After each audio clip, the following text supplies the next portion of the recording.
Bonjour à tous, bienvenue dans cette première vidéo pour l'histoire de Gamera, dans les filmographies de Gamera. Donc là, je vais commencer par parler le Gamera de 1965, donc Gamera le monstre géant. Donc le titre japonais c'est Daikaiju Gamera. Donc ce film a été réalisé par Noaki Yusa, qui réalisera la plupart des Gamera, sauf apparemment Gamera Virage, ce ne sera pas lui. Donc là c'est la Daiei qui va produire du Kaiju Ega. Donc il faut savoir que 1965, la Toho avait fait deux films, Godzilla vs Monster Zero alias Invasion Planet X, Frankenstein Conquer the World connu sous le nom de Frankenstein vs Baragon.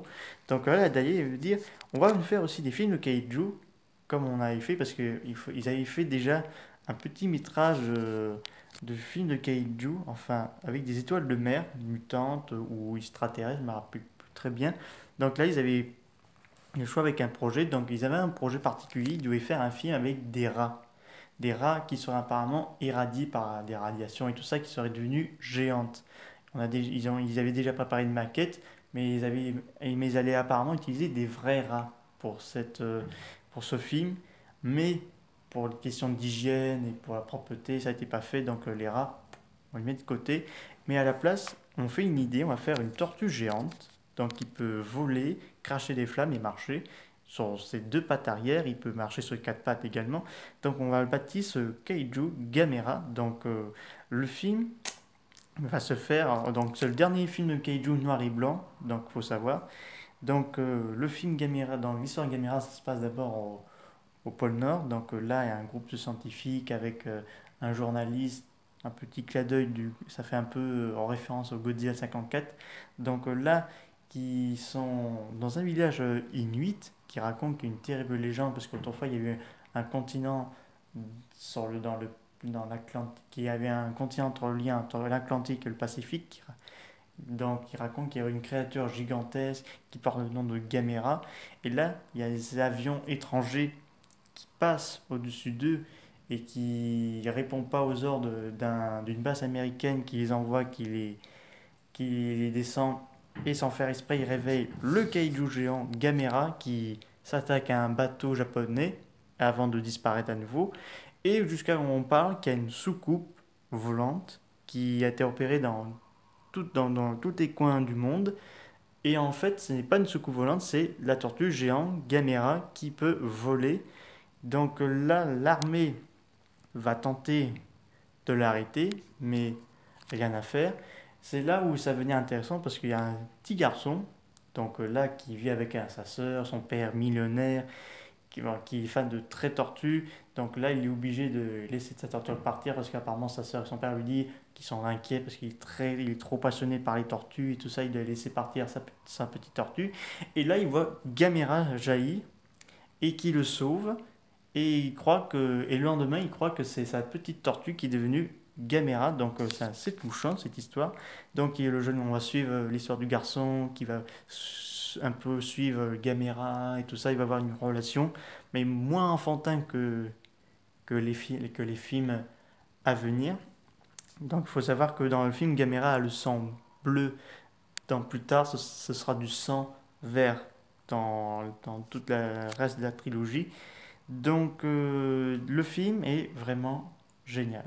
Vraiment génial parce que je connaissais pas les films de Gamera, donc j'ai regardé les bandes annonces sur internet. Ça m'avait bien plu. Donc là, Gamera va venir un pop culture du Japon comme Godzilla. Donc là, il faut savoir aussi dans le film, il faut savoir que Gamera détruit le nouveau Toho Théâtre. C'est pour le clin d'œil pour la concurrence parce que là ils vont concurrencer les films parce que là la Daiei vont faire la trilogie Gamera de l'ère Showa de 1965 à 71, mais plus avec le 1980, et ça sera plus une espèce de reboot ou pour fêter l'anniversaire de Gamera, quelque chose comme ça, que je vous parlerai prochainement. Donc là, les films Gamera vont concurrencer un peu les films de la Toho, même si de certains films Gamera de l'ère Showa n'auront pas énormément de succès, que ce soit pour Gamera ce Virage, je pense, Gamera versus Ted Gisret ou Gamera versus Zigra. Mais donc là, ce film est purement réussi. J'ai beaucoup aimé. Disons que c'est assez. C'est comme le Godzilla 54, mais là, disons que c'est encore assez. Pas gore, je veux dire, mais assez terrifiant parce que là, on parle qu'il y a il y a une immense inondation, il y a des méga tsunamis, et c'est justement Gamera qui provoque tout ça parce que c'est le Gardi, parce que c'est une créature vivante qui a été créée, qui a été soi-disant soit créée, parce qu'il faut savoir, dans la trilogie de Kaneko, Gamera a été créé par le peuple du continent Mu, enfin une ancienne civilisation humaine qui avait créé Gamera pour combattre les Gios. Est-ce que dans ce film-là, est-ce que Gamera a été créé par la main de l'homme, comme ce sera fait pour être Eiji Kaneko? C'est possible. Donc là, aucune arme, aucune missile peut l'arrêter. Clairement, dans le film, on voit que Gamera est indestructible. D'ailleurs, le titre américain, ça s'appelle Gamera l'Invincible. Donc en français, ça veut dire Gamera l'Invincible. Mais le côté du film américain n'est pas au top. Personnellement, passez à votre chemin. La version japonaise est mieux parce qu'il faut savoir que la version américaine a eu beaucoup de modifications. À différence de Godzilla de 54 a été sorti en 1956 sur le titre Godzilla King of the Monsters, qui a été qui a été mieux réussi en termes de remixage, enfin de version, tandis que la version américaine elle est pourrie personnellement parce que si vous regardez la chaîne de Tokuscope sur la partie 1 de Gamera, ils diront la même chose parce que la version américaine de 65 est vraiment pourrie. Donc il faut savoir aussi que la version américaine, ils ont eu des acteurs occidentaux pour ajouter, comme ça a été fait pour Godzilla. Et donc il faut savoir aussi, attendez une seconde. Hmm. Donc il faut savoir que le film avait fait un carton, parce que là, c'était passé à peu près partout, c'était sorti en Allemagne, enfin, c'était sorti un peu en Europe. Et donc, c'était bien mis la mise en scène, c'était bien fait. Donc, le compositeur de la musique, ça a été réalisé par Tadashi Yamushi. Donc, je pense qu'il fera quelques musiques dans l'ère Showa de Gamera. Et donc, tellement que le film avait tellement de succès que la Daiei en 1966, ils ont fait une suite. Donc, je vous parlerai dans la prochaine vidéo, dans Gamera vs Barigong. Ils ont fait également la trilogie de Daimajin. Ils ont fait également la trilogie de la guerre des yokai, que je vous parlerai également aussi. Donc, c'est vraiment génial que, quand même, qu'on a pu avoir des films japonais qui ont eu des succès. Donc là, même si dans les années 70, Gamera, c'était un peu, ça devient un peu pour les films pour enfants, enfin, ça va se voir bientôt, mais il faut savoir quels sont les Gamera les plus, qui sont moins enfants. Donc ce Gamera de 1965, il est plus pour adultes, enfin, disons que c'est pas vraiment un film pour enfants, malgré le personnage principal, c'est un enfant. Et dans Gamera vs Barigon, les acteurs principaux sont des adultes, donc c'est extrêmement violent, donc je vous parlerai ça bientôt.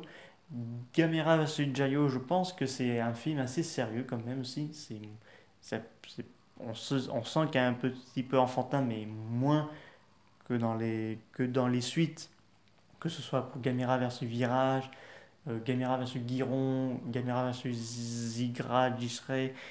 Et parce que disons que les années 70 étaient connus sur les pires années de kaiju parce que c'était obligé pour faire les films pour enfants. Donc voilà. Mais le Gamera de 65, c'est vraiment génial. De toute façon, c'est carrément magnifique. Pourquoi ils ont fait ce film noir et blanc? Parce que bon, ils se sont dit que comme pour le premier Godzilla, c'était noir et blanc, donc ils ont fait Gamera noir et blanc, qui a été un succès. Donc vraiment génial. Donc je vous recommande ce coffret. Donc alors là c'est le coffret DVD avec partie 1 de 1965 à 1968. Donc le Gamera de 65, le Gamera le monstre géant. Donc les films sont sous-titres français. Donc il n'y a pas de langue française, il n'y a que les langues japonais sous-titres français. Et il faut savoir que cette année, chez nos amis américains, mais peut-être au Royaume-Uni, mais je suis pas sûr. Ils ont sorti un gros livre avec tous les DVD Gamera, mais en Blu-ray. Donc, vous marquez Gamera Blu-ray sur Amazon, mais par contre, ça coûte très cher, ça coûte 3 chiffres. Mais procurez-vous les coffrets plus petite taille, parce que même si vous voulez avoir le livre avec les Blu-ray, vous avez au moins les DVD sous-titres français. Par contre, il faut lire assez vite les sous-titres. J'avoue, ils auraient pu faire un peu plus attention pour les sous-titres français, enfin de mettre un peu plus longtemps. Mais bon, la qualité est vraiment bonne. J'avoue, surtout le 65, les qualités sont vraiment bonnes, donc je vous recommande ce coffret. Bon, c'est la fin de vidéo pour Gamera le monstre géant. La prochaine fois, vous ferez la suite. Mais je suis content de vous partager ce film-là. Je vous dis à très bientôt. Au revoir.